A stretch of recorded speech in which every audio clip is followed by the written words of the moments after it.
Hello friends, welcome to my channel Anwar Teach You. Today we will learn class 8 Sanskrit. Today we will learn class 8 Sanskrit chapter 2 बिलफवाड़ी न कदापि में फ्रीता. So let's start the video. बिलफवाड़ी न कदापि में फ्रीता. Bill की वाड़ी मेरे द्वारा कभी भी नहीं सुनी गई है. कस्मिंचित वने खर नखर नाम फिंगर प्रतिपस्ति स्म. किसी वन में खर नखर नाम का फेर रहता था. कदाचित इफ्ततः परिश्रमण श्रद्धार्थः न कचिदपि आहारं प्राप्तवान. एक समय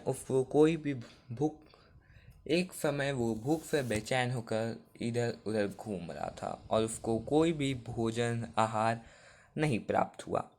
ततः सूर्यास्त समय एकाम महती गुहाम दृष्ट्वा. तभी शाम के समय उसे एक बहुत बड़ा गुफा दिखा. वह अचिंतयत उसने बोला, नूनमेतस्यां गुहाया रात्रौ कोऽपि जीवा गच्छति. अतः अत्रैव निगूढ़ भूत्वा तिष्ठामि इति. जरूर ही इस गुफा को देखा और उसने फिर बोला, निश्चित रूप से इस गुफा में रात को कोई जीव आता होगा, इसलिए मैं यहाँ पर छिपकर बैठ जाता हूँ. और वो क्यों छिपकर बैठना चाहता था दोस्तों? क्योंकि वो सोहेल ने सोचा कि जब मैं यहाँ पे छिप के बैठूंगा, जब वो रात में कोई जीव आएगा इस गुफा का मालिक, तो मैं उसे अपना आहार भोजन बना लूँगा. एतस्मिन् अंतरे गुहाया स्वामी दधिपुष नामक श्रृगाल समागच्छति.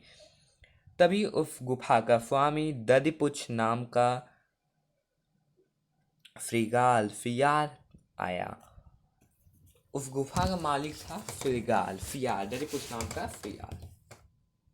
स च यावत् पश्यति तावत् फिंगपद्मपतति गुहाया प्रविष्टतेन च बहिरागत.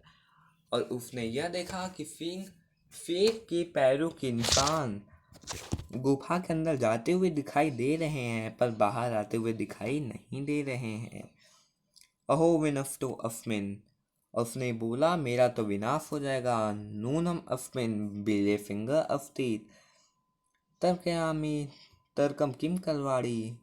अरे मेरा विनाश हो जाएगा, इस बिल में तो शेर है, अब मैं क्या करूं.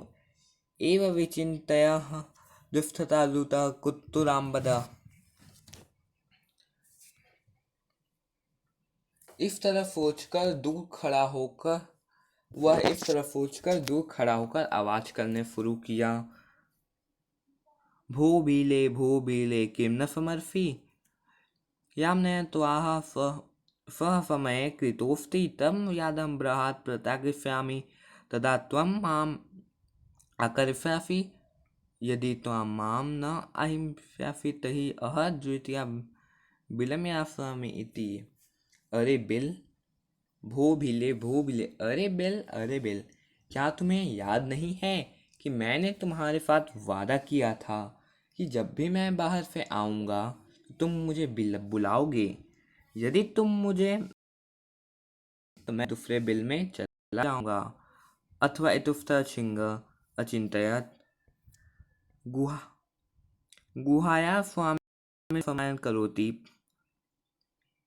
इसके यह सोचकर शेर बोला कि जरूर ही ये गुफा अपने मालिक को हमेशा बुलाती होगी. परंतु मध्यव्यातः न कचित वादती. परंतु ये आज मेरे भय से अपने मालिक का वाहन नहीं कर रही है. अथवा फलितम उचिते.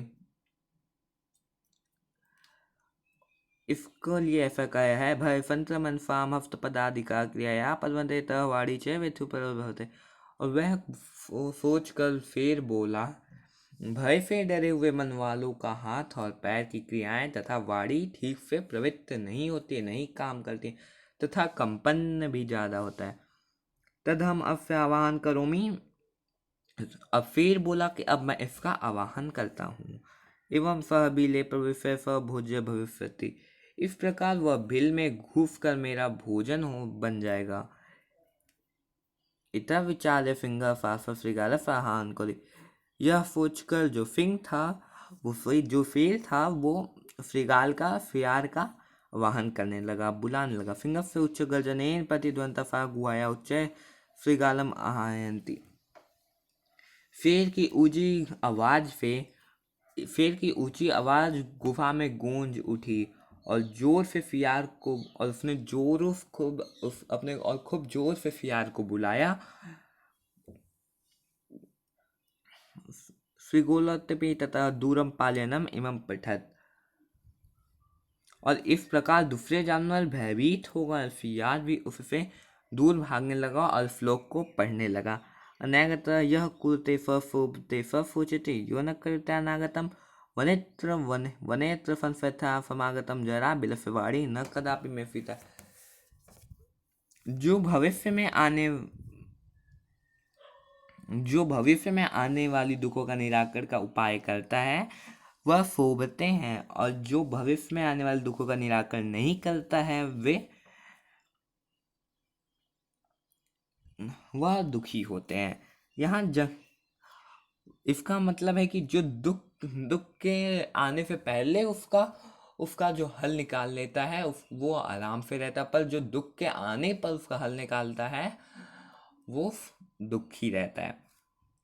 और फिर फियार बोलता है कि इस जंगल में रहते रहते मेरा बुढ़ापा आ गया, लेकिन बिलफवाड़ी न कदापि में फिर बिल की वाड़ी मेरे द्वारा कभी भी नहीं सुनी गई है। Thank you for watching. Please like, subscribe and share. Thank you.